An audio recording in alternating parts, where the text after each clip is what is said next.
안녕하세요. 반갑습니다. 오랜만에 사사기 예스대야, 온라인 예스대학으로 여러분을 만나뵙게 돼서 진심으로 반갑습니다. 오늘은 첫 번째 시간으로서 우리 사사기라고 하는 책이 어떤 책인지를 우리 이제 언약신학과 구속사적인 관점들을 중심으로 한번 살펴보도록 하겠습니다. 이 사사기라고 하는 책은 구약 성경 가운데서도 인간의 전적인 파락과 부패성에 대해서 가장 적나라하게 보여주는 책이다라고 이야기할 수가 있겠습니다. 사사기의 내러티브는 죽음과 대량 학살, 인신제사와 배교, 간통과 스캔들, 심지어 이제 시신을 토막내는 잔혹한 범죄들로 가득 차 있어서 마치 현대로 치면 이제 청소년 관람 불가 등급의 영화를 보는 것을 이제 방불케 합니다. 그 사사 에굿은 모아방 에글론을 칼로 찔러서 이제 다락에 가두고 입다는 섣부른 서원으로 말미암아 이제 자신의 외동딸을 바치는데 이제 여러 가지 일들을 보여주죠. 또한 나시인의 삼손은 이방인 참녀와 하룻밤을 보내는 등 이 도덕적인 행위의 극치를 보여주게 됩니다.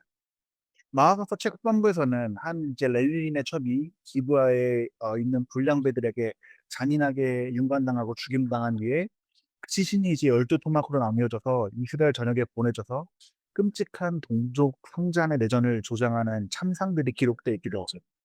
근데 이러한 내용에도 불구하고 사사기가 성경의 전경으로서 중요한 위치를 차지하는 이유가 있습니다.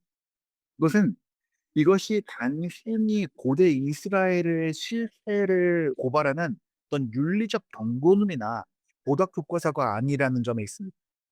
요한복음 5장 39 절과 누가복음 24 장의 기록이 증명하는 것처럼 모든 구약 성경은 궁극적으로 예수 그리스도의 인격과 사역 그리고 그분이 이루실 위대한 구원을 증언하기 위해서 기록되었습니다. 그렇기 때문에 사사기에 있어서 가장 중요한 신학적 특징은 이스라엘 백성들이 저지른 죄악의 참상 그 자체가 아니라 그토록 극심한 반역과 타락 속에서도 인내, 자진, 긍휼과 신실하심으로 자신의 언약 백성들을 징계하시고 다시 구원해내시는 하나님의 영광스러운 은혜에 있다라고 말할 수가 있겠습니다. 사사기는 인간의 완전한 실패 속에서도 홀로 신실하게 구속사를 이끌어 가시는 하나님의 주권적인 섭리를 증거하는 이 개혁주의 언약 신학의 핵심 텍스트로서 기능을 하게 되고 그리고 우리에게 참된 왕이신 그리스도의 도래가 얼마나 절실한지를 역설적으로 보여준다라고 이야기할 수가 있겠습니다. 이 사사기에 기록된 사건들은 이제 위대한 선지자적인 지도자였던 여호수아가 죽은 이후에 기원전 1375년경이죠. 그때부터 이제 선지자 사무엘이 이스라엘의 왕정 체제를 치르쳐서 사울이 왕으로 즉위하기 전, 그러니까 1050년경 정도까지 약 320년간의 시기를 다루고 있습니다. 이 기간 동안 이스라엘은 중앙 집권적인 왕이 없이 12지파의 연합 공동체 형태를 띠고 있었고 결과적으로 이제 집단주의와 개인주의로 인해서 연합하지 못하고 가나안 원주민들의 우상숭배 풍습에 철저히 동화되는 영적인 쇠락의 길을 걷게 됩니다. 인정학적으로도 이스라엘은 블레셋, 미디안, 모압, 암몬, 아모리, 가나안 등 수많은 이방 민족들에게 둘러싸여서 끊임없는 침략과 압제를 겪어야만 됐죠. 이제 이러한 역사를 기록함에 있어서 이 사사기는 철저하게 이제 신명기적 역사관의 틀을 따르게 됩니다. 이 신명기적 역사관이 뭐냐면 하나님의 언약 백성이 말씀에 순종하게 될 때에는 축복과 평안을 주시며 불순종하고 우상을 숭배하면 필연적으로 저주와 징계를 받는다는 사상으로 역사를 파악하는 관점입니다. 이제 모세는 신명기 28장을 통해서 이스라엘 백성이 하나님의 계명을 범하면 들어와도 저주를 받고 나가도 저주를 받을 것이라고 경고하고 말했죠. 이 사사기는 가나안의 물질 문명과 농경 문화에 타협한 이스라엘이 여호와 신앙, 야훼 신앙을 버리고 이 바알 아세라를 숭배하게 된 과정을 치밀하게 추적하면서 이것으로 인해서 하나님께서 이방 민족들을 심판의 도구로 사용하셔서 이스라엘을 징계하시는 이 공의의 역사를 보여주게 됩니다. 이것은 사사 시대의 고통이 단순히 외교적으로 군사적으로 실패하는 것이 아니라 여호와 하나님과 맺은 언약을 파기한 것에 대한 신학적인 결과였다는 것을 명백하게 입증하고 있는 것이죠. 이 사사기를 사사기를 깊게 이해하기 위해서는 이 개혁주의 신학의 뼈대인 이 언약 신학의 렌즈가 필수적으로 필요할 게 없습니다. 이 트링글리, 블링과 칼빈을 거쳐서 코케이우스, 헬만 바빙크, 게랄더스 보스 등에 의해서 이 체계화된 이 언약 신학은 이 성경 전체의 구속 계시를 하나님과 이방 사이의 언약적인 관계로 파악하게 되죠. 이 개혁주의 언약 신약은 크게 창조 시에 아담과 맺으신 행위 언약과 타락 이후에 예수 그리스도를 중보자로 하여 맺으신 은혜 언약의 두 축으로 구성이 되게 됩니다. 이 현악기에 나타난 이스라엘의 역사는 시내산에서 체결된 모세 언약에 철저히 실체하게 된 이스라엘 백성들의 모습과 그럼에도 불구하고 아브라함과 맺으신 언약을 신실하게 지켜가시는 하나님의 사람이 극명하게 교체하는 이 구속사의 모습을 보여주게 됩니다. 하나님은 이스라엘을 제사장 나라요 거룩한 백성으로 부르셨고 여호수아를 통해서 가나안 거민을 쫓아내고 율법책에 기록된 것들을 지켜 행할 것을 명령하셨습니다.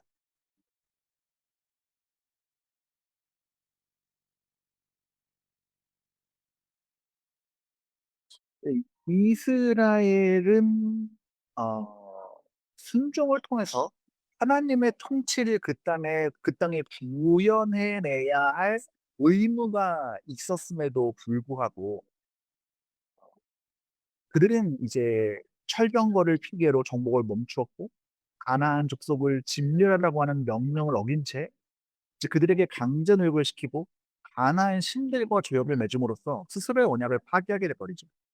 이 인간의 어떤 측면에서 이러한 지독한 배반과 행위 언약적인 실패에도 불구하고 하나님께서는 당신의 백성들에게 진노하셔서 이방 백성을 통해서 징계하시면서도 그들이 고통 가운데에서 부르짖을 때마다 사사를 보내서 구원하심으로써 이 구속사의 줄기를 이어가시게 됩니다. 만약 하나님의 구원 역사가 인간의 성실함과 달려 있었다면 이스라엘은 사사 시대에 이미 멸망했거나 아니면 하나님께서는 창세기 3장 15절에 원시 복음과 아브라함의 이제 멸망이겠지만 하나님께서는 창세기 3장 15절에 원시 복음과 아브라함에게 약속하신 메시아의 연이 끊어지지 않도록 끝까지 광신의 백성을 보호하셨습니다. 따라서 사사기는 절망적인 인간의 실패 속에서도 결코 이 파괴될 수 없는 하나님의 은혜 언약의 위대함을 찬양하는 구속사적 계시의 장이라고 할 수가 있죠. 이제 사사기 내러티브가 이제 본격적인 기록으로 접어드는 가장 뼈아픈 공점은 이제 사사기 2장 10 절에 등장하는 다른 세대에 대한 기록입니다. 이제 모세가 이끈 광야의 세대와 그다음에 여호수아와 함께 가나안 정복 전쟁을 치르며 하나님께서 행하신 크고 놀라운 기적을 생생하게 목격했던 1 세대와 2 세대 장로들이 모두 죽은 이후에 이제 이스라엘은 여호와를 알지 못하며 여호와께서 이스라엘을 위해서 행하신 일도 알지 못하는 새로운 세대가 일어나게 됩니다. 이 다른 세대는 단순히 시간적으로 그다음 시대를 살아가는 혈통적인 후손을 의미하는 것이 아닙니다. 이것은 모세가 신명기 6 장의 쉐마를 통해서 자손들에게 언제나 어디서나 가르치라고 신신당부했던 이 언약의 말씀과 구원의 역사를 전혀 전수받지 못한 이 영적인 단절의 세대, 그러니까 하나님과 상관없는 이방인과 다름없는 세대로 전락하고 말았다는 데 있는 것이죠. 부모 세대가 자녀들에게 여호와를 전심으로 사랑하고 섬기는 신앙의 본을 삶으로 보여주지 못하고 율법 교육에 실패한 결과 이 이스라엘의 다음 세대는 급속도로 가나안의 타락한 문화와 우상 숭배에 빠져들게 된 것이죠. 이 팀 켈러는 이것을 두고 이스라엘의 이 절반의 순종, 이 halfway obedience가 빚은 참혹한 결과라고 지적을 하게 됩니다. 이스라엘 백성은 약속의 땅을 찾아낸 데 일부 성공했지만 그 땅에서 하나님만을 온전히 섬기는 영적 제자도에는 실패한 것이죠.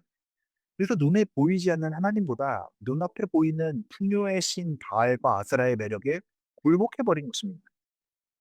이 현대 교회에 있는 기독교 사회 역시 이 성경적 절대 가치보다 이제 물질주의와 세속적 성공을 숭배하는 사람들이 많다는 점에서 우리 역시 이 사사시대와 비슷한 시대를 겪고 있다고 볼 수가 있는 것이죠.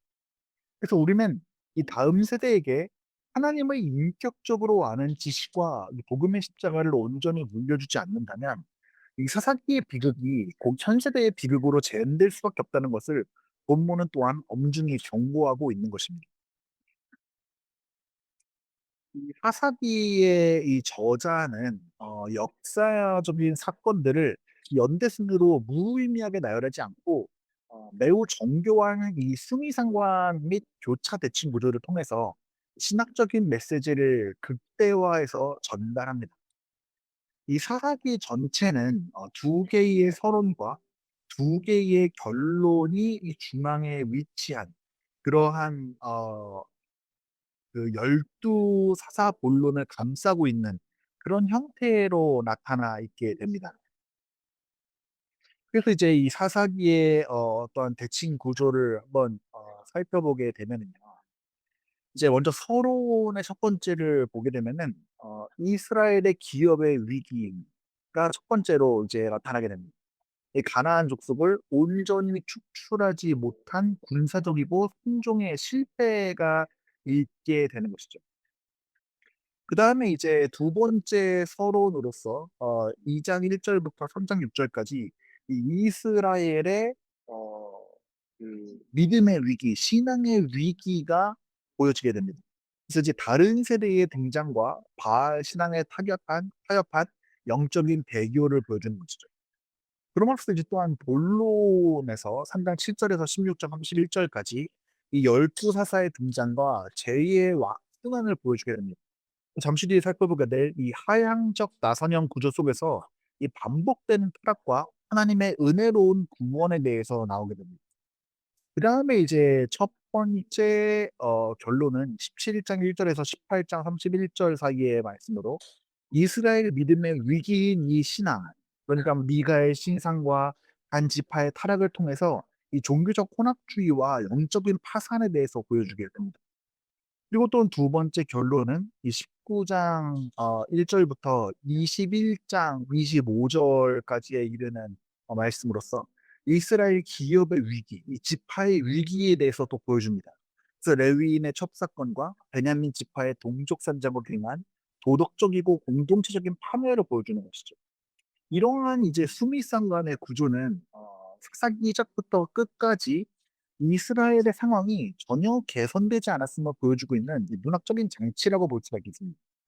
이제 서론부가 이스라엘의 외부의 적, 가나안 족속을 온전히 쫓아내지 못한 원인과 외부의 우상 숭배에 타협한 영적 실패를 다루고 있다면, 결론부는 그러한 타협의 결과로 말미암아 발생한 이 이스라엘 내부의 지독한 영적인 타락과 형제 집단 의 끔찍한 내절이라는 자멸의 참상을 폭로하는 것이죠.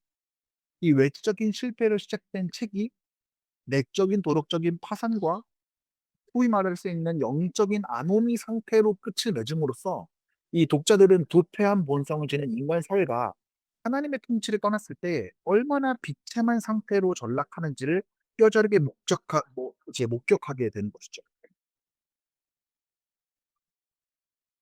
이 사사기의 이제 본론부 3장 7 절에서 16장 31 절에서는 이제 12 명의 사사가 활약하는 내용이 담겨져 있습니다.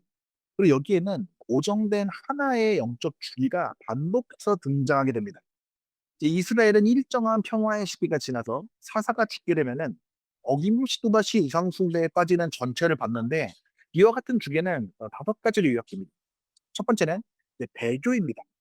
여호와를 잊고 하나한 우상을 섬기는 것이죠.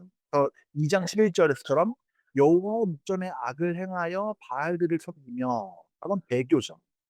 두 번째는 징계입니다. 진노하신 하나님이 이상의 압제를 허락하신 것이죠. 그래서 이제 2장 14 절처럼 여호와께서 진노하사 노략하는 자의 손에 넘겨주사라고 이야기합니다. 그다음에 탐험입니다. 참을 수 없는 고스톱 속에서 이스라엘 백성은 하나님께 부르짖게 됩니다. 사사기 3장 9 절에서 나온 것처럼 이스라엘 자손이 여호와께 부르짖으매라고 나타나게 되죠. 그다음에는 구원입니다. 하나님께서 사사를 세우셔서 이제 성령으로 말미암아 구원하십니다. 사사기 3장 9 절에 보게 되면 여호와께서 한 구원자를 세워 그들을 구원하게 하시니라고 하고 있죠. 그다음에 인제 다시 나타나게 되는 것이 재타락입니다. 사사 사후에 이전보다 더욱더 심하게 타락하게 되는 것이죠. 그래서 이제 1장 19 절을 보게 되면은 그 사사가 죽은 후에는 그들이 돌이켜 조상들보다 더욱 타락하여라고 이제 이야기하게 됩니다. 근데 이러한 죄의 악순환은 단순히 제자리에서 맴도는 단순한 원형 반복이 아닙니다.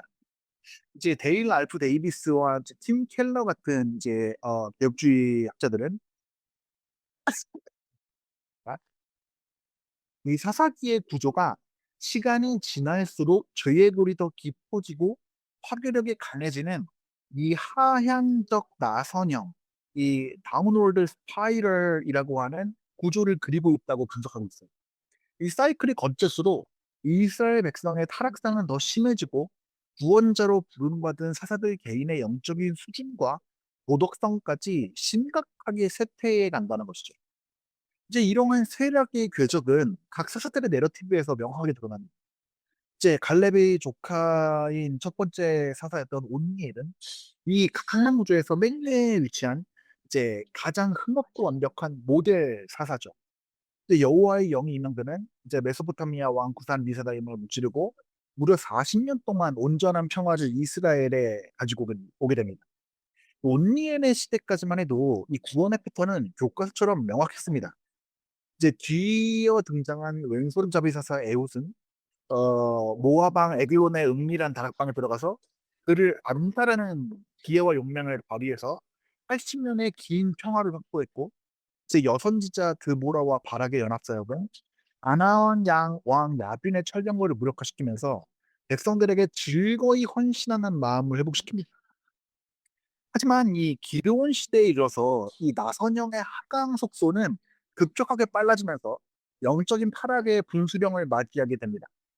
이 300 명의 용사로 미디안 대군을 물리친 위대한 구원자였던 기드온은 이제 하나님의 약속을 지속적으로 의심해서 양털 뭉치의 표적을 요구하는 등 이제 믿음의 연약함을 보였죠. 그리고 더 심각한 것은 승리 이후의 전리품으로 금 에봇을 만들어서 이스라엘 온 백성을 우상 숭배의 올무에 빠뜨렸다는 점입니다. 입으로는 여호와께서 너희를 다스리시리라라고 말하지만 실제로는 수많은 아내를 두어서 이방 왕과 같은 특권을 누리고 심지어 첩의 아들의 이름을 아비멜렉, 내 아버지는 왕이시다라고 짓는 이 지독한 모순을 범하기도 했죠. 그래서 아비멜렉은 기드온 사후에 자신의 이복형들 70명을 선다 위에서 식살하면서 스스로 왕이 되려고 했던 이 반사사 체제로 전락하여서 이스라엘의 폭력의 어떤 부메랑 같은 것을 남겨주게 됩니다. 이 영적인 쾌락은 일타 시대에 이르러서 치명적인 무지와 신학적 폭탄으로 나타나게 됩니다.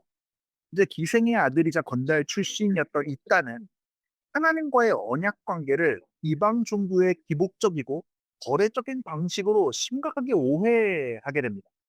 이제 암몬과의 전쟁에서 승리를 얻어내기 위해서 하나님께서 가짐 여기시는 이제 임신 제사를 성원하는 어리석음을 범했고 결국에 이제 외동딸을 이방 제사의 방식으로 태워 바치는 비극을 초래했죠. 이제 물론 어떤 성경 신학자들은 이것이 이제 외동딸을 바치는 것이 아니라 이제 외동딸로 하여금 이제 뭐 영원히 결혼하지 못하게 하는 처녀로 늙어 죽게 만들었다라고 해석하는 사람도 있지만 보다 많은 사람들은 이제 임신 제사를 통해서 바쳐졌다라고 이제 해석을 하지요. 어쨌든 간에 이는 이제 당시 이스라엘 지도자조차 레위기 20 장에 나타난 이 율법에 대해서 얼마나 무지했으며 가나안의 산 문화에 얼마나 깊이 동화되었는가를 보여주게 되는 결정적인 증거라는 것이죠.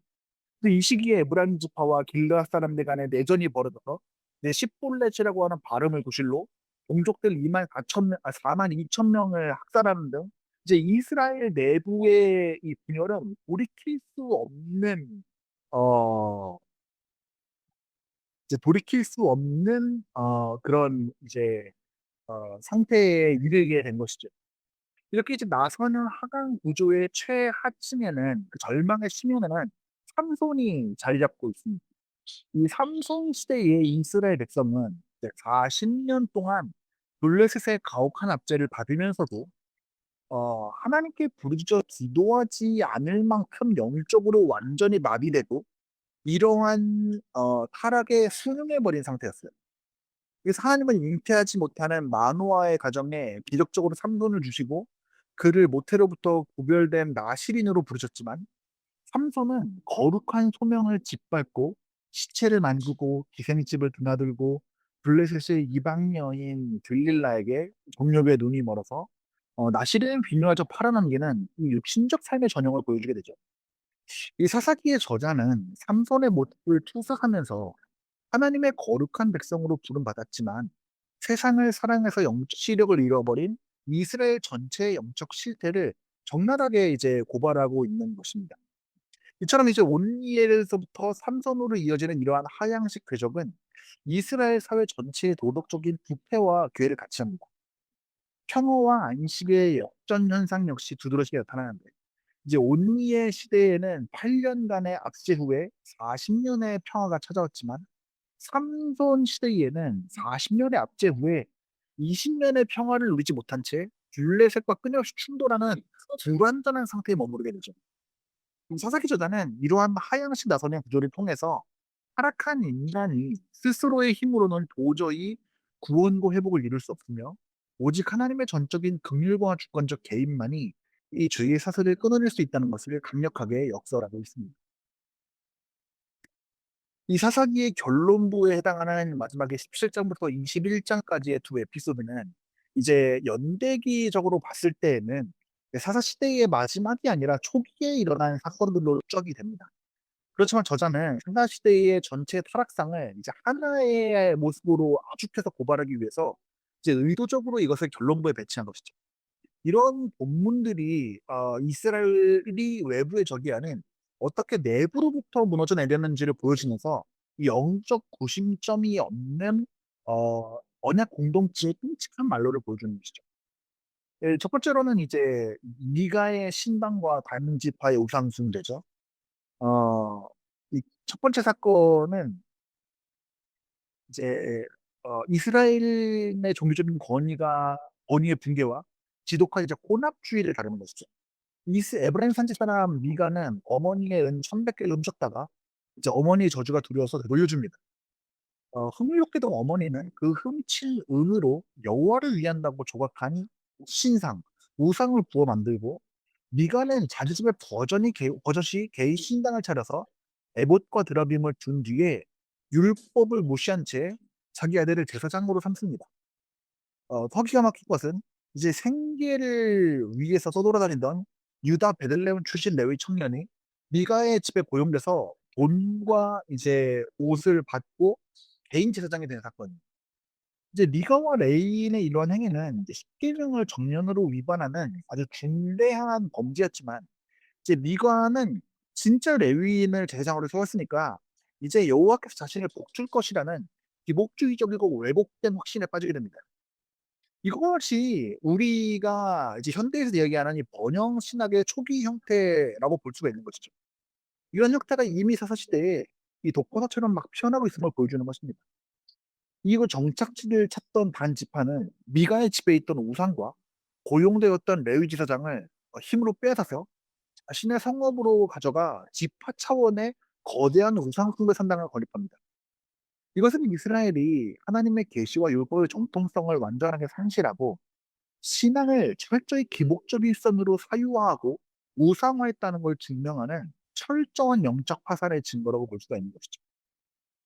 근데 두 번째 사건은 이스라엘 사회의 도덕적인 타락과 어떤 공동체의 파멸을 그립니다. 이제 한 레위인이 자신을 떠난 첩을 데리고 여행하던 중에 베냐민 지파의 성읍 기브아에 머물게 됩니다. 이제 밤이 되니까 기브의 불량비들이 노인의 집을 에워싸고 레위인을 상대로 이제 집단 남색을 시도합니다. 이제 이후에 레위인은 영적 지도자로서 책임과 도의를 저버리고 자신을 구하기 위해서 자신의 첩을 문 밖으로 밀어내어 폭도들에게 내어주죠. 첩은 이제 밤새도록 잔인하게 윤관당한 뒤에 아침에 문 밖에서 시신으로 발견됩니다.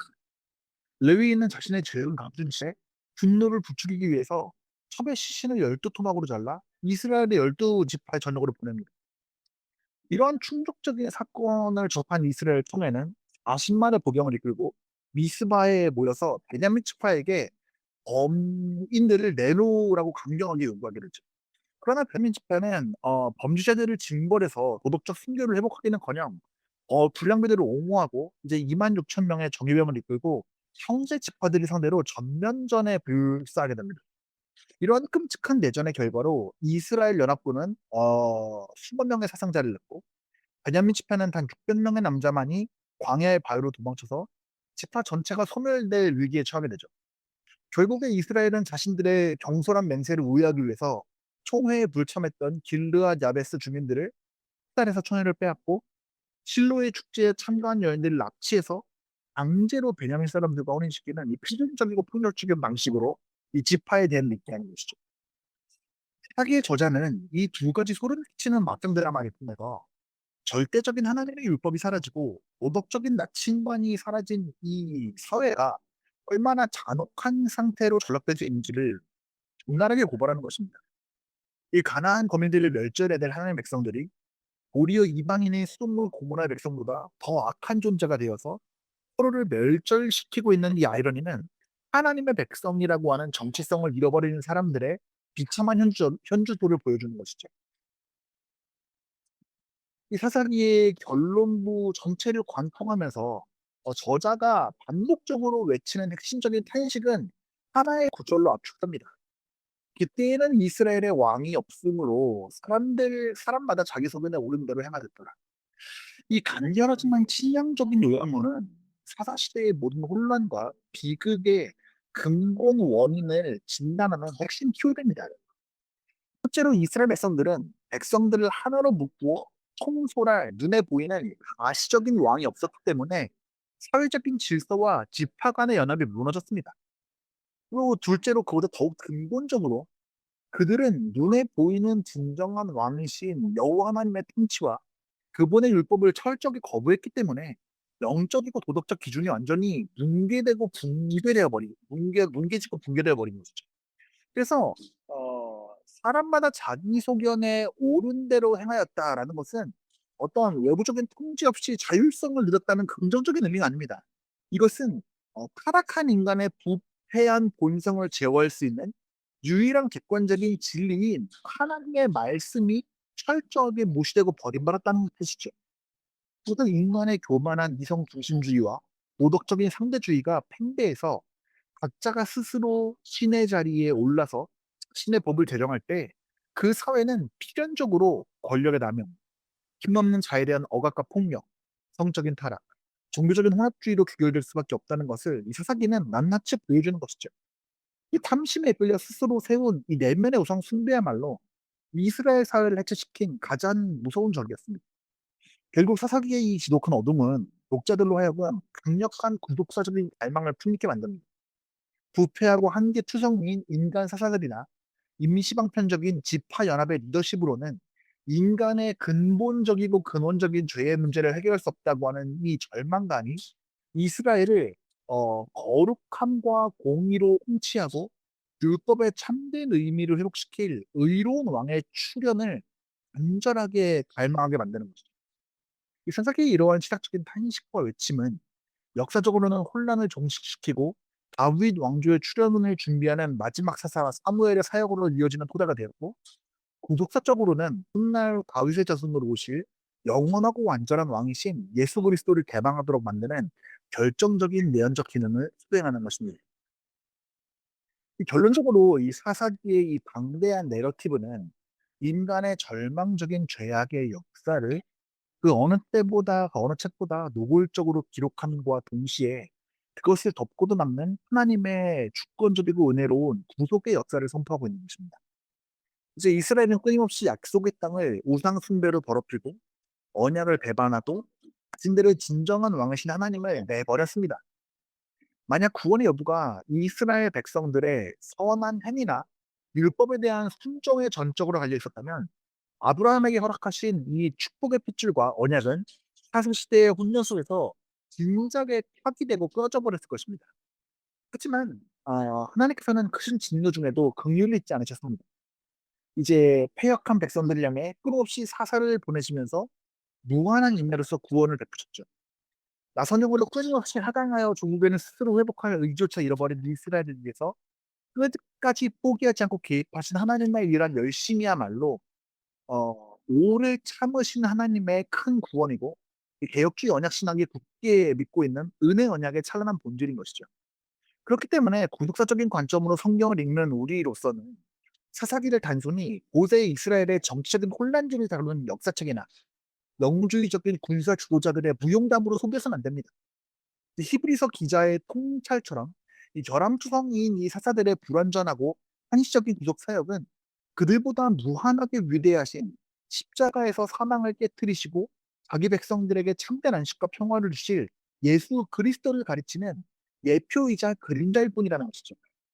그리스도야말로 자기 소견에 오른다로 행하지 않고 오직 하늘에 계신 아버지의 뜻을 주기까지 온전히 행하신 진정하고 완벽한 대제사장이시자 완벽한 사사이신 것이죠. 그렇기 때문에 사사기에 기록된 이 거칠고 어두운 역사는 오늘날의 시대를 살아가는 신앙 공동체에게도 매우 중대하고 뼈아픈 교훈을 던지는 것입니다. 현대 사회 역시 성경적인 절대 진리를 거부하고 각자의 세속적인 감정과 이기적인 욕망이 유일한 기준이 되어버린 새로운 어떤 종류의 사사시대라고 볼 수도 있겠습니다. 이러한 혼돈 속에서 교회가 가장 먼저 회복되어야 될 것은 영적인 분별력을 일깨우는 하나님 말씀 안으로 들어가는 것이고 다음 세대에게 하나님을 인격적으로 사랑하고 그분의 위대한 구속사를 아는 지식을 온전히 전수하는 언약적 책임의 완수에 있습니다.